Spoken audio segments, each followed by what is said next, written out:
Assalamualaikum warahmatullahi wabarakatuh. Di sini saya Leni Kusno Khotimah, NIM 175221013 dari Akuntansi Syariah 7C akan memaparkan hasil review dan sinopsis. Yang pertama, penelitian dari Ahmad Nasari dan rekan-rekan yang meneliti kendala anggaran berbasis kinerja di Universitas Kedokteran di Iran yang menggunakan Syah model. Latar belakang yang paling menonjol dalam penelitian ini yaitu struktur keuangan Universitas Ilmu Kedokteran di Iran itu telah bergeser dari akuntansi kas ke akuntansi akrual yang dikenal sebagai dasar penganggaran berbasis kinerja. Oleh karena itu, penelitian ini merupakan upaya untuk mengidentifikasi kendala dalam membangun sistem penganggaran berbasis kinerja dengan model Syah. Model tersebut dikembangkan mengikuti perubahan struktur keuangan Universitas Ilmu Kedokteran. Sektor pengobatan Departemen Kesehatan dan Pendidikan Kedokteran telah menerapkan penganggaran berbasis kinerja ini sejak 2003. Metode ini telah diterapkan pada 40 rumah sakit yang berafiliasi dengan Universitas Ilmu Kedokteran Iran sebagai tes. Yang kedua yaitu riset gap. Yang pertama, penelitian dari Asadi dan rekan-rekan 2008 menemukan bahwa beberapa faktor yang menghambat pembentukan sistem penganggaran berbasis kinerja pada organisasi antara lain penerimaan motivasi, kewenangan prosedural, kewenangan hukum, kewenangan organisasi, kemampuan teknis, kemampuan penilaian kinerja, penerimaan administratif, potensi kekuatan manusia, dan penerimaan politik. Yang kedua dari Mahmudi 2007 menemukan bahwa terdapat hubungan yang signifikan antara implementasi performance budgeting di organisasi pemerintahan dengan faktor administrasi. Menurut temuan, masalah penganggaran berbasis kinerja terkait dengan faktor teknis dan prosedural, faktor manusia, dan faktor lingkungan dan administrasi. Nah, penelitian ini hasilnya menyatakan bahwa Universitas Ilmu Kedokteran Iran baru memenuhi kriteria legal authority dan administrative acceptance. Tinjauan literatur pada penelitian ini tidak dijelaskan. Penelitian ini hanya menjelaskan teori dari variabel-variabel yang digunakan dalam penelitian. Yang selanjutnya ada metodologi. Jenis dan populasi penelitian ini merupakan penelitian kuantitatif. Populasi dan sampel terdiri dari 30 manajer dan pakar anggaran, 50 ekspektasi akuntansi yang terkait langsung dengan pergeseran sistem akuntansi ilmu kedokteran di Iran dari akuntansi kas ke akrual. Yang kedua, teknik pengambilan sampel menggunakan metode purposive sampling. Yang ketiga, analisis data menggunakan analisis regresi berganda. Yang keempat, teknik pengumpulan data menggunakan data primer yaitu kuesioner dan studi pustaka.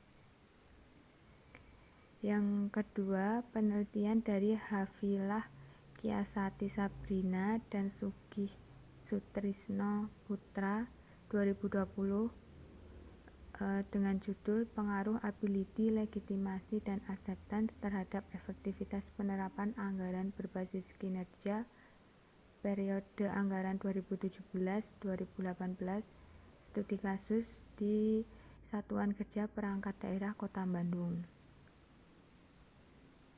Fenomena gap atau latar belakang dari penelitian ini yaitu pada saat diterapkannya anggaran berbasis kinerja, pengalokasian belanja menjadi jelas dan harus ada hasil fisiknya. Dalam kondisi seperti itu, untuk mengalokasi belanja setiap SKPD harus memiliki input, output, outcome, dan keberlanjutan yang jelas. Maka anggaran berbasis kinerja dapat mendorong kinerja aparatur untuk mendapat pencapaian tujuan pemerintah yang lebih optimal. Dari data yang didapat, dilihat bahwa terjadi kenaikan realisasi anggaran belanja tahun 2017 dan 2018. Ini menunjukkan bahwa penerapan anggaran berbasis kinerja berdampak positif terhadap penyerapan anggaran, karena ketika membelanjakan harus jelas input, proses, output, dan outcome, dan berkelanjutan dari kegiatan yang bisa dirasakan serta terlihat hasil kinerjanya, dan juga tidak ada pengeluaran yang tidak menghasilkan kinerja fisik. Sedangkan saat belum diterapkannya anggaran berbasis kinerja, belum ada kejelasan berkelanjutan mengenai kegiatan yang bersangkutan. Jika kinerja tidak dilakukan secara maksimal, maka pembangunan tidak akan tercapai sesuai target. Yang selanjutnya adalah Research Gap dari Cahaya 2009 menunjukkan bahwa pengukuran kinerja berpengaruh secara positif dan signifikan terhadap penerapan anggaran berbasis kinerja. Cahaya dan Khalifah 2013 dan Nalaretion 2014, kemampuan sumber daya manusia menyatakan secara statistik terbukti berpengaruh positif terhadap efektivitas penerapan anggaran berbasis kinerja. Dan penelitian Asikin 2014 menyatakan sumber daya manusia berpengaruh positif dan signifikan terhadap penerapan anggaran berbasis kinerja. Berdasarkan penelitian Sembiring 2019 dan Asikin 2014, bahwa sistem administrasi berpengaruh secara positif dan signifikan terhadap efektivitas penerapan anggaran berbasis kinerja, serta dalam penelitian Nawastri menyatakan informasi atau pengetahuan teknis berpengaruh positif terhadap efektivitas penerapan anggaran berbasis kinerja. Penelitian dari Majid dan Ashari 2013 yang menyatakan bahwa aturan berpengaruh secara signifikan terhadap efektivitas penerapan anggaran berbasis kinerja. Pada dimensi otoritas, organisasi dalam penelitian Rizaldi 2016 menyatakan bahwa otoritas organisasi berpengaruh positif dan signifikan, sedangkan otoritas prosedural dan dukungan motivasi tidak berpengaruh terhadap efektivitas penerapan anggaran berbasis kinerja.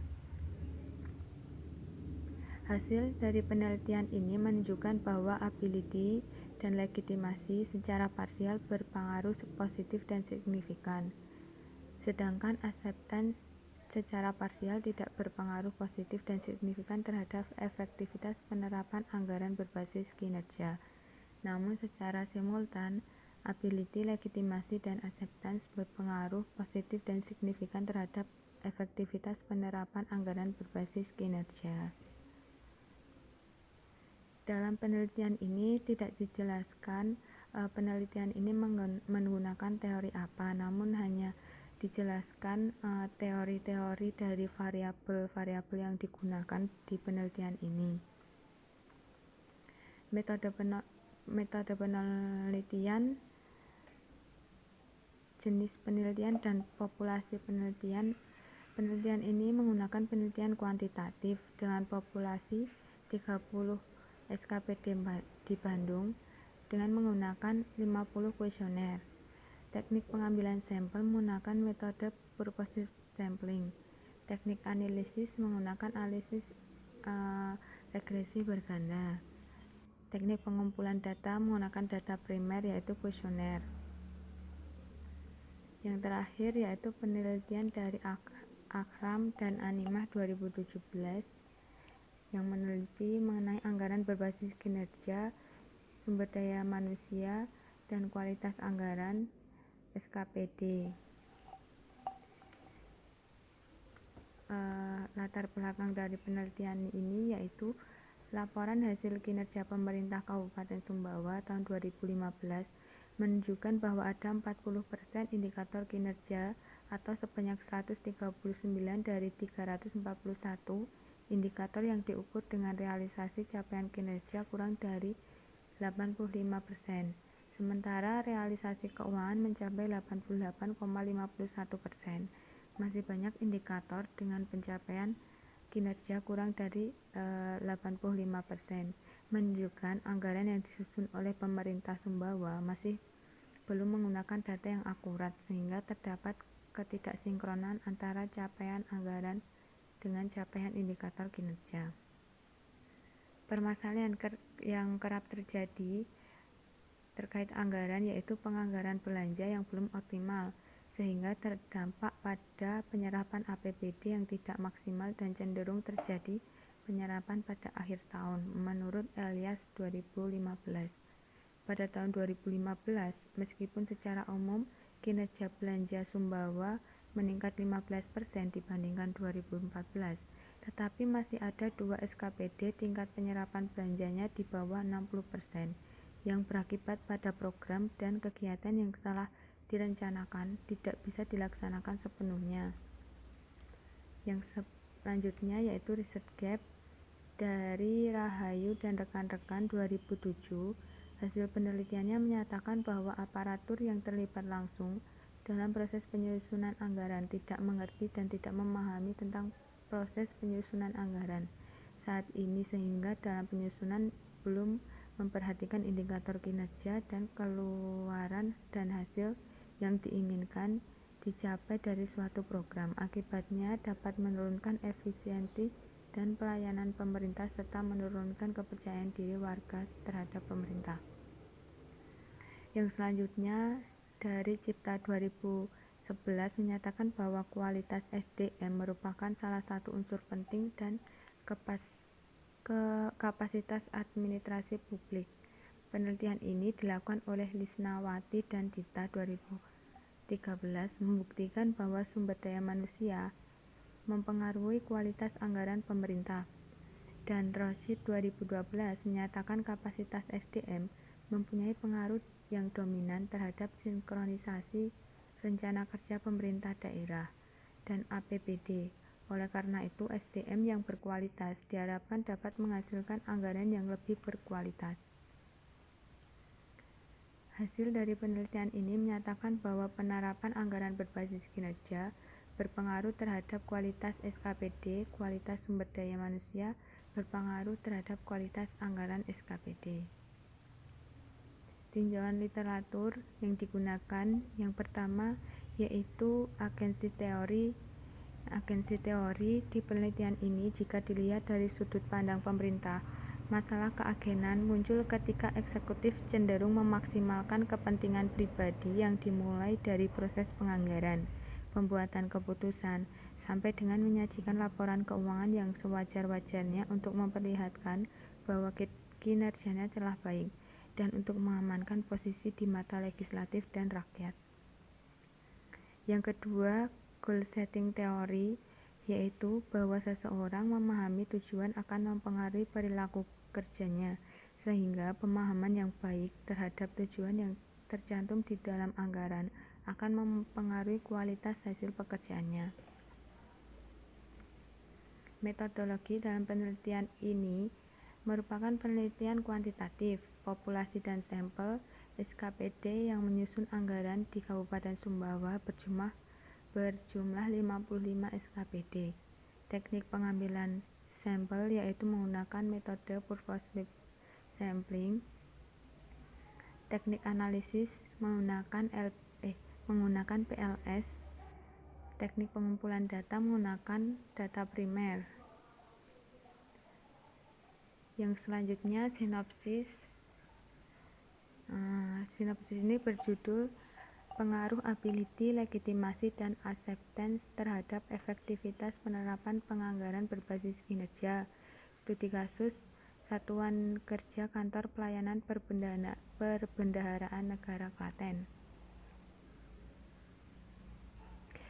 Penelitian ini dilatar belakangi. Yang pertama, menurut Kementerian Keuangan 2014, anggaran berbasis kinerja merupakan pendekatan sistem perencanaan penganggaran belanja negara yang menunjukkan secara jelas keterkaitan antara alokasi pendanaan dan kinerja yang diharapkan atas alokasi belanja tersebut, serta memperhatikan efisiensi dalam pencapaian kinerja. Sebelumnya, Indonesia sudah menerapkan pendekatan line line item budgeting, dan terjadi perubahan pendekatan berdasarkan prestasi kerja atau performance based budgeting. Perubahan tersebut juga tidak lepas dari kelemahan dan sistem penganggaran yang sebelumnya. Yang selanjutnya, pendekatan penganggaran berbasis kinerja ini telah diterapkan mulai tahun 2015. Namun hingga saat ini praktiknya dirasa belum optimal. Menurut Kementerian Keuangan Sri Mulyani juga mengakui bahwa selama ini masih ditemukan kelemahan dalam sistem penganggaran di Indonesia. Hal ini terlihat bahwa hasil evaluasi otoritas fiskal menunjukkan bahwa selama ini program pusat dan daerah kerap tidak sinkron, terutama dalam penganggaran dana alokasi khusus fisik. Selain itu, kementerian dan lembaga juga kerap menyampaikan anggaran terlalu normatif dan cukup menyulitkan otoritas fiskal untuk menelusuri pelaksanaan programnya. Sri Mulyani akan menerapkan kebijakan baru, yaitu redesain anggaran yang akan diterapkan dalam sistem penganggaran tahun 2021 untuk merealisasikan belanja yang lebih optimal dan efektif.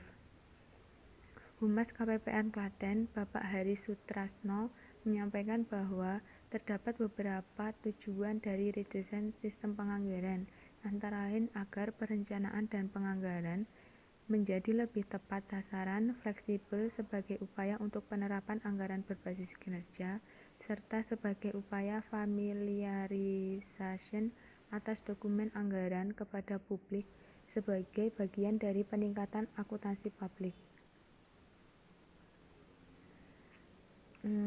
Penelitian ini menggunakan Syah model, yaitu yang dilakukan dari jurnal utama dan jurnal kedua menggunakan metode Syah model untuk variabel yang diteliti. Syah model 1998 merupakan model sektor publik akhir atau model yang dibentuk untuk pelaksanaan penganggaran berbasis kinerja. Tanpa pemberantasan faktor-faktor ini, penganggaran di sektor publik akan dikaitkan dengan ambiguitas. Menurut teori Syah model, faktor yang pertama yaitu kemampuan untuk melaksanakan penganggaran berbasis kinerja. Umumnya, pelaksanaan gagal dari setiap rencana dalam suatu organisasi merupakan hasil dari kapasitas rendah atau ketidakmampuan organisasi. Faktor yang kedua yaitu otoritas. Otoritas adalah prasyarat untuk pelaksanaan setiap sistem atau rencana dalam pemerintahan. Dan faktor penerimaan penganggaran berbasis kinerja, pihak berwenang dan sektor yang berbeda biasanya menunjukkan resistensi terhadap pelaksanaan setiap rencana baru. Perumusan masalah yang pertama yaitu apakah kemampuan penilaian kinerja berpengaruh signifikan terhadap penganggaran berbasis kinerja. Yang kedua, apakah kemampuan sumber daya manusia berpengaruh signifikan terhadap penganggaran berbasis kinerja? Yang ketiga, apakah kemampuan teknis berpengaruh signifikan terhadap penganggaran berbasis kinerja? Yang keempat, apakah otoritas hukum berpengaruh terhadap penganggaran berbasis kinerja? Yang kelima, apakah otoritas prosedural berpengaruh signifikan terhadap penganggaran berbasis kinerja? Yang keenam, apakah otoritas organisasi berpengaruh signifikan terhadap penganggaran berbasis kinerja? Yang ketujuh, apakah dukungan politis berpengaruh signifikan terhadap penganggaran berbasis kinerja? Yang kedelapan, apakah dukungan administratif berpengaruh signifikan terhadap penganggaran berbasis kinerja? Yang terakhir, apakah dukungan motivasi berpengaruh signifikan terhadap penganggaran berbasis kinerja? Metode penelitian. Yang pertama, penelitian ini merupakan penelitian kuantitatif. Populasi dan sampel. Penelitian ini akan dilakukan di KPPN Klaten. khususnya Satuan Kerja atau Satker KPPN Klaten dengan jumlah 73 responden. Karena KPPN Klaten hanya memiliki 73 satuan kerja di lingkup Klaten dan lingkup Boyolali. Teknik pengambilan sampel menggunakan metode purposive sampling. Teknik analisis data akan menggunakan analisis regresi berganda dengan menggunakan alat SPSS. Teknik pengumpulan data menggunakan data primer yaitu kuesioner dan wawancara. Sekian dari presentasi saya, kurang lebihnya seperti itu. Jika ada kekurangan, saya mohon maaf. Terima kasih. Wassalamualaikum.